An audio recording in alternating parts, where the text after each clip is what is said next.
Bom, e outro assunto importante, que talvez a faculdade não abranja, né, não entre nesse lugar, que é a gente pensar na família como ponto central da aprendizagem, do comportamento, do padrão alimentar infantil.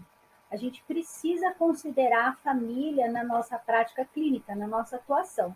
Se a gente não levar em consideração todo o contexto familiar, a gente vai sofrer bastante, porque eu costumo falar, nós nutricionistas somos apenas a gente apenas abre uma janelinha, nós somos essa janelinha, a gente dá luz para as situações, mas a família é que incorpora e segue aí no tratamento, na terapia e na mudança, né? Bom, então, pensando, né, a família como alimentação, como núcleo, né, a gente pode pensar na criança e nos seus pais, ou a criança, seus pais, cuidadores, avós. A gente ouve também histórias de parentes, amigos, aquelas pessoas que a criança tem contato, né, de fim de semana, o contato diário, ele faz parte do núcleo dessa criança. É importante a gente acolher, né? Você pode, às vezes, receber essas pessoas no seu consultório, ou, enfim, buscar, né, buscar da família essas informações, porque muitas vezes são pessoas que estão um pouquinho, assim, que têm o convívio com os pais, né, com os cuidadores, que podem também influenciar aí nas atitudes dos pais e dos cuidadores. Então, é importante a gente conhecer todo esse núcleo.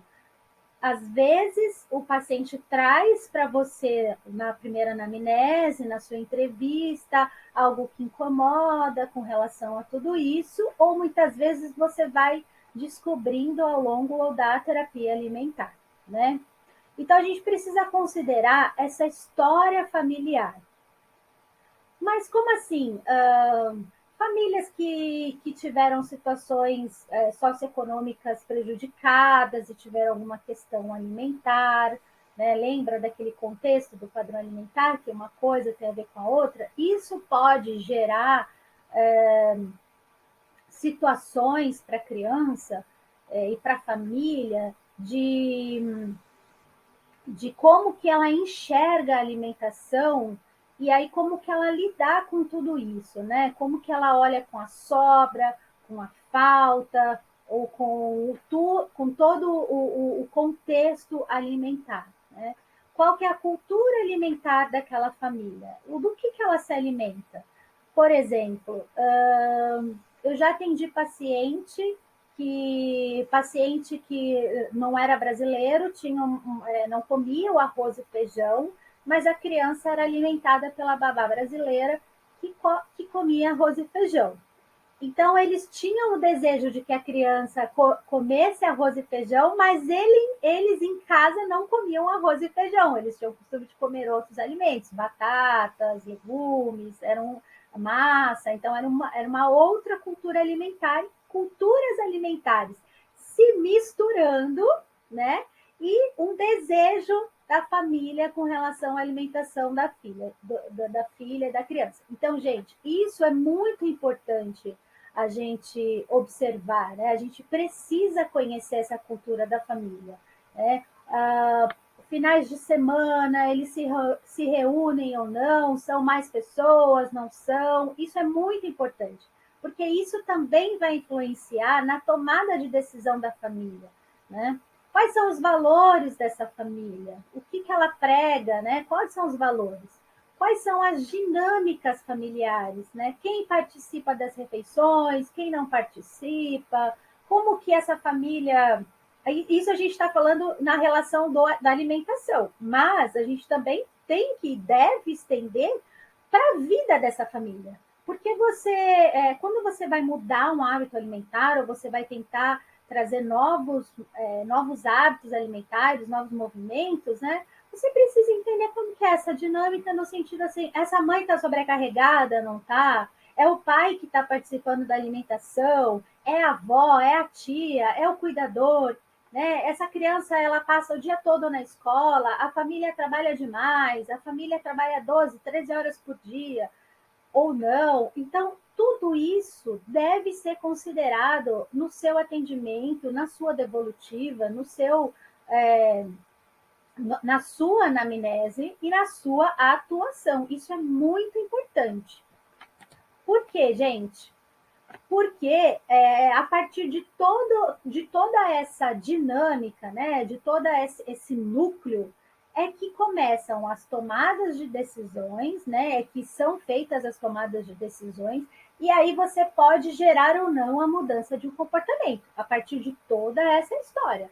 Então, você precisa conhecer para você saber quais os pontos que é importante trabalhar naquele momento ou não, né? E aquilo que vai ser acolhido pela família ou não, porque isso vai trazer para você uma condução assertiva e uma adesão da terapia alimentar. Você não necessariamente vai precisar conhecer a família já no primeiro encontro. Mas lembra lá na nossa primeira aula que a gente falou um pouquinho sobre a comunicação, né, sobre essa empatia. Então, quanto melhor é a sua condução, a sua comunicação, o seu estado empático, o seu não julgamento, a sua presença, você consegue recolher mais dados sobre essa família, como que é esse núcleo familiar e como você vai agir, né? Como você vai conduzir de uma forma assertiva para que essa família adere à sua terapia, né? Que ela consiga ouvir a sua terapia. E essa terapia é construída junta, né? A gente vai falar um pouquinho lá na frente também sobre a nutrição comportamental, a construção de metas, né? Para essa condução assertiva. Mas esse assunto de hoje nessa aula, que eu quero que vocês gravem aí, é com relação ao acolhimento, com relação ao olhar que você deve ter quando chega o seu paciente lá na terapia alimentar, quando ele vai te procurar, e você precisa olhar a família como ponto central e todo o seu núcleo para conseguir aderir essa criança, essa família no atendimento. Você não faz nada sozinho. Você é uma parte, é a parte de todo esse todo. Tá bom, gente? Até a próxima aula.